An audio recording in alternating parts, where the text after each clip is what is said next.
and welcome to MentorMeet Stories, the podcast where we sit down with coaches and mentors from the MentorMeet.com platform to explore real stories, honest challenges, and practical ideas that help people grow at work and in life. I'm Katie Bradbury, a menopause and health coach, a longtime member of the MentorMeet community, and someone who brings compassion and a client-centered approach to her coaching. Our guest today is Lucile Kamar, a career coach and an award-winning culture and leadership expert and Cambridge alumni. And she's here to talk about how setting boundaries can change your life. So I'd like to welcome Lucile Kamar. Lucile, thank you so much for coming. And please, can you tell me about your path to becoming a career coach? Thank you. Really delighted to be here. And the way I got into coaching is very similar to the way many people I imagine get into coaching. But in terms of my personal story, about 2 years ago, I went through quite a serious mental health crisis where I was diagnosed with mixed anxiety and depression and had to be signed off from work. And of course, boundaries wasn't the main reason why this crisis happened. But I do believe now in hindsight that if I had had stronger boundaries at the time, it might not have escalated that far. And so this experience really made me see the cost of overextending and saying yes to too many things, saying no to myself. So even when you're high functioning, when you're ambitious, successful, you can also be a people pleaser, which is what happened with me. And so that experience really changed how I approach work, life, and coaching. And now my mission is really to help others avoid reaching that point. And I work with clients to identify where the boundaries are missing and make conscious conscious choices about how they use their energies and how they shape their priorities, how they communicate the limits in a way that actually stick, that feels authentic, and that feel empowering as well. So looking at how you can thrive professionally, personally, without sacrificing your well-being. And something that I realize with my clients is that they're not lacking skills, technical skills, people skills, they're really lacking boundaries. And what I say to them is, your career won't suffer if you say no, but actually you might. Okay, so what are the common challenges you find that people have with setting up boundaries in our current way of life? Yeah, and that's really, really interesting. And specifically in 2025, in the past 5 years that we've had, and I suppose the upcoming next couple of years, is that work is more demanding than ever, whether it's hybrid models, global teams, that constant connectivity that blurs the line between work and personal life. So without any strong boundaries, you might always be on. Interestingly, well-being seems to be a business priority. So you've got that tension between, no, I should feel better. I know I should look after myself. But on the other hand, burnout is rising, which is a really real issue. And is some signs that people might need stronger boundaries. Something that a quick test that you can do, that the listeners can do, is if you feel resentful after saying yes to people, or if you're constantly tired, but you tell people that you're coping fine, or you appear to be coping fine. If you overthink what people will say, if you say no, or if you push back, or if you notice that your personal priorities, be it health, personal relationships, always come last, that might be some signs that you might need more boundaries. So these are what are the impacts then you feel of the strong boundaries apart from personal relationships?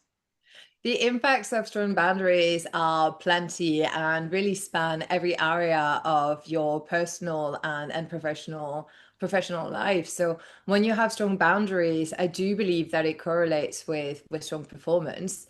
Boundaries, it's not about saying no to everything. It's really about creating the conditions where you perform at your best at work. An example that I had from one of my clients was, well, she was working late to prove herself, and she really felt exhausted and quite resentful. And her actually her performance really started to decline, and her attitude I think her attitude was perceived as not really constructive. So once we worked together and implementing clear working hours, but also looked at the reasons why she wanted to prove herself, she really felt a sense of freedom in the way that she had more control over her work, but also more space to be creative, to collaborate with other team members. And her manager really praised her because her clarity, the space that she had to create a clarity, help projects move faster and really position her as a leader. Another aspect with boundaries is the stronger relationship that you build with people. So Hmm. sometimes people think that when you create boundaries, you push people away, but actually it creates more respect and honesty. Um, a client of mine really felt like the therapist of his team. You know, he was so proud of being that safe space, being open-minded, that his team members trusted him. But actually, it really started to impact him on his whole personal well-being. Because some conversations were taking place after hours, or he didn't have time to do his own work because he was so available for his team. And again, you know, felt that tiredness, a bit of resentment, and thinking about, you know, what matters then in terms of boundaries also helped him create stronger, healthier relationships with his team member, but also position himself as a leader, really Hmm. modeling the behaviors that he wanted from his team member. And lastly, last but not last, I do believe that having stronger boundaries really lead to better well-being. And sometimes the hardest boundaries to set are the ones that you set with yourself. And it might be, you know, not checking emails at midnight, or Hmm. another example that I have was a client who really deprioritized their health and well-being when, you know, when we looked at what matters in their uh, healthy work and personal life environment was Hmm. the time to spend outdoors, but Okay. felt that the scope of the work was creeping in onto their um, onto their personal life. So actually, how do you protect that time to really allow for your well-being mentally, physically, emotionally? Hmm. And that again comes back to preventing any potential cycle of overwork, people pleasing, or even burnout, to be really fully present at Yeah. work and then fully present in your personal life. Okay. So you said about it creates stronger relationships with Yeah. people. So what are the other myths that you know about with creating stronger boundaries? It's something that I find fascinating because people often seem quite reluctant to talk about boundaries because it might make them think. We think that setting boundaries makes you difficult, and you don't want to be that person who's seen as difficult at work or even in your personal life. Another myth might be that you say no all the time. And actually, you don't say no to everything. You just protect the time to say yes to what truly matters. Another myth, especially if you're a people leader or a people manager, people leader, or a leader of a department or organization, is that good employees, good leaders have to be available all the time, which is simply not true. You have to have a sense of being available and be fully present as opposed to quality over quantity is what I would Mm. say. Okay. And a Okay. last one is that if you're strong enough, you don't need boundaries because you're coping. And actually, this is something that I see when people are a bit more experienced in their careers and are quite reluctant to talk about personal well-being. So I would say those are the myths. Okay. Perfect. Okay. So how can people start implementing these boundaries, would you say? Yeah, and firstly, it comes with practice. It comes with, Hmm. and in order to be implementing boundaries, and something that I work with my clients is taking a step, taking a step back, and firstly identifying some of the common challenges that might prevent people from implementing those boundaries. And those challenges will be very unique. They will be very specific to the individuals and that time of their lives. So, taking into considerations that at different times of their lives, you might have different priorities. So your boundaries might change. But doing an exercise and doing that exercise where you identify your boundaries so that you can really pinpoint what needs to be worked on is really interesting. So some of the challenges might be a fear of disappointing others, or a fear of not being seen as less committed, or not knowing how to phrase a boundary without sounding rude, or struggling to maintain that boundary once the pressure builds. Okay. So that's interesting, because one of our followers has asked, how do you set healthy boundaries with colleagues when taking on a leadership role? So somebody who wasn't previously a leader, so you're changing your role, the dynamic change, but it can be difficult to navigate when you've been in an organization for a while. And that's from Alia. Okay, one of our followers. Yeah, and that's such a powerful question, Alia, and something that is actually quite common. The change of demands from when you go from individual contributor to leader is something that's really interesting to navigate. And something that I was working with one of my clients is the availability that you have to have those conversations with people might need to be more focused. I think there's also a how you identify yourself and the identity that you build as to who am I as a leader, what are my priorities, what do I want to get out of my role, what will success look like. And I would say, in terms of implementing those boundaries, really identifying where the push and pull situations, but maybe starting with one boundary that feels doable. So having an open door policy doesn't mean that anyone can just come in at any point. It might be that people know that they can come to you with an issue, but also being very clear as to, do you want me to listen or do you want a solution? And being able to signpost so that you're not only receiving the grievance, but you're looking at either signposting or finding solution. And that might be one boundaries that you pick. Then you want to communicate them clearly and consistently, especially if you're a new leader. That communication will be repeating in different ways that people with different learning styles will understand and appreciate. But also making sure that it's consistent across time and across people, so there is fairness in your team. And then what you might want to try is anchoring yourself before that conversation. So whether it's the breath work, whether it's taking three deep breaths, whether it's planting both feet on the floor. A simple framework that I like to do with my clients is the ACE framework. So A stands for awareness, and this is where you might notice where you feel drained or resentful, or something where, in Alia's case, where there is some tension. So that's usually where the boundary is missing. The C is for choice, and deciding what you will do, what you will accept, won't accept. And those boundaries really are about conscious choices, not guilt. And lastly, E for expression, how you communicate those boundaries kindly, but also clearly.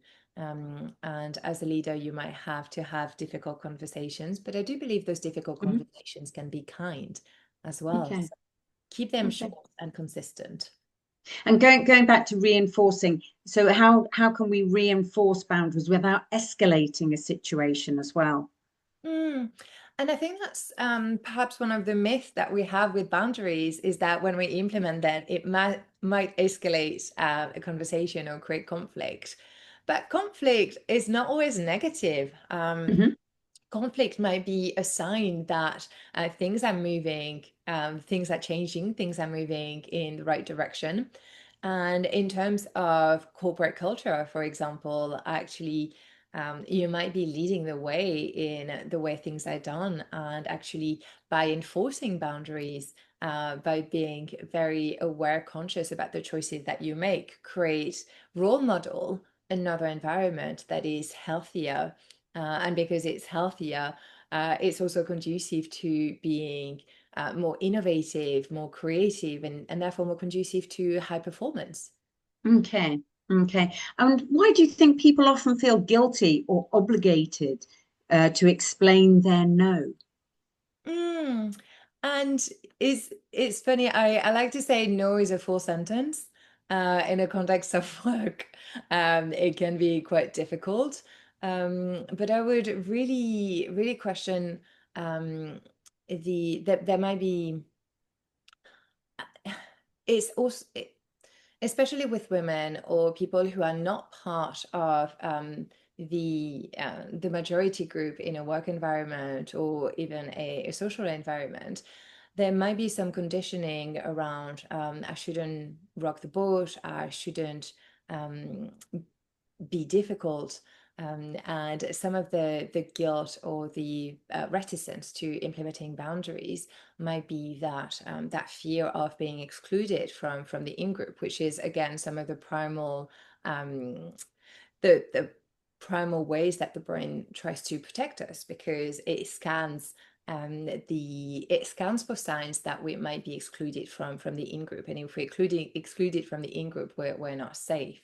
And so some people might think that if they're pushed back, will not be seen as a team player, and therefore they will not be part of the group, and therefore that threatens either the status or a sense of belonging. So that's a very Mm, valid fear.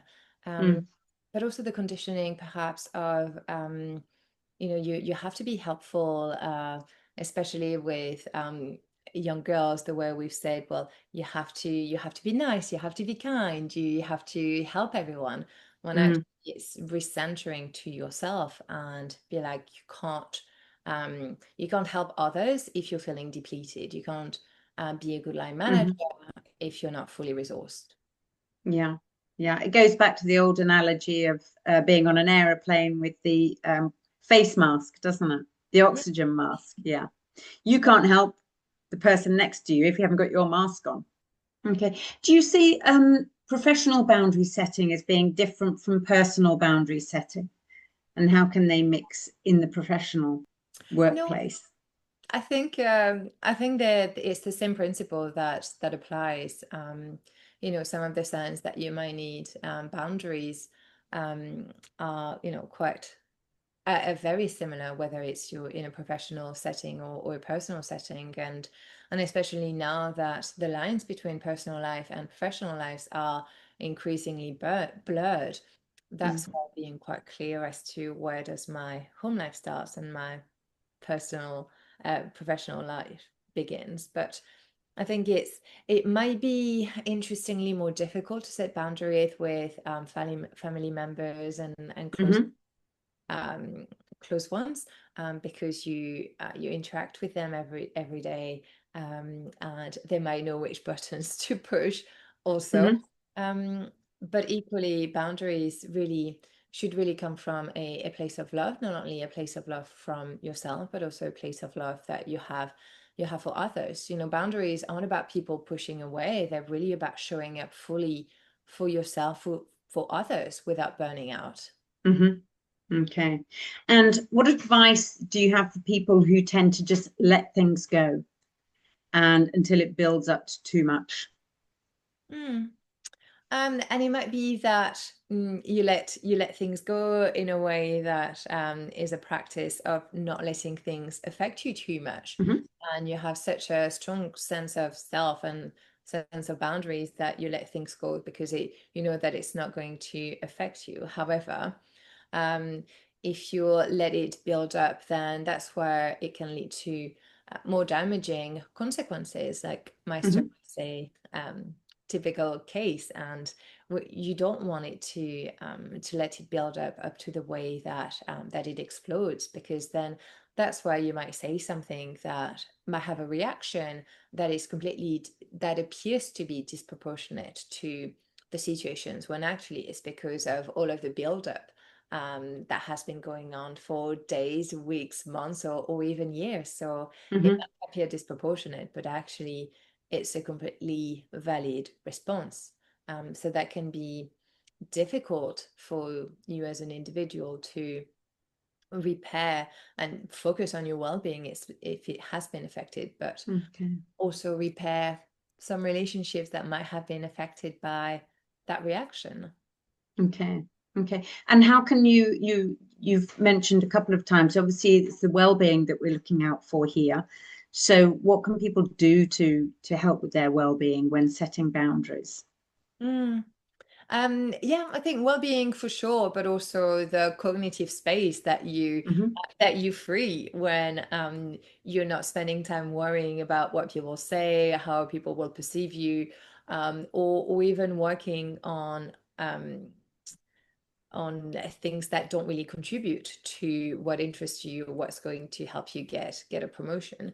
And Okay. well-being is so interlinked to being able to be a high performer, someone who really is able to give their best at work in a way that's sustainable. Mm. And well-being, ultimately, healthy well-being is being able to have a um, navigate the stress curve in a way that feels really sustainable. So there is that energy, there is the contentment also, and being able to regulate your nervous system also, so you're not constantly in that set of um, sense of stress. And it can be, that's where it becomes that level that coaching can really help with, is Mm-hmm. that level of self-awareness Mm-hmm. that you might not have if you don't have anyone who can really mirror what are some of the patterns of behaviors of thinking that you might not be aware of, that a coach can really highlight. Well-being might be anything from playing with your children to socializing with friends, or to spend time in nature. And there's Okay. no sense of hierarchy as to which well-being element is better than most. I wouldn't be painting. That's not my idea of a well-being, Mm-hmm. drawing, but actually for some people that's where they get a sense of peace and presence and rest. Okay. So what would you say are the key takeaways for people from this session today? What would you like to say to them? I would really hope that people take away from this session that um, a boundary really is deciding what you're available for and what you're not, and that essentially every time that you say yes to something that drains you, you say no to something that really matters, and that's why having that awareness of, am I spending too much time on something that really doesn't fill me with joy or fill me with energy? Mm-hmm. Uh, and your well-being isn't negotiable. Your work shouldn't come at the cost of your health. So start with one boundary. Maybe identify some of the key challenges that Okay. prevent you from setting boundaries. Mm-hmm. Start with one. Communicate it clearly, consistently. Maybe find an accountability buddy that can check in Okay. and say, you said you wouldn't say no to you wouldn't say yes to projects that don't contribute to your objectives or don't contribute to your growth um, as a professional. What have you done this week, and have you managed some Mm-hmm. boundaries? So it can be an accountability, can be a coach. And that's where that communication and that consistently around communicating your Mm-hmm. boundary comes in. um, Really clear boundaries make you more respected, not less, and anchoring yourself with breath work, or doing that body scan, or Mm-hmm. um, perhaps a visualization ahead of difficult conversations, or when you might not be too sure how your boundary setting will be received, can be really helpful. But it does take practice. Um, Okay. it does take practice, but it can be done, and it's really it can really be transformational. Thank you so much, Lucile, for sharing your wisdom and insights with us. It's been an absolute pleasure catching up with you again.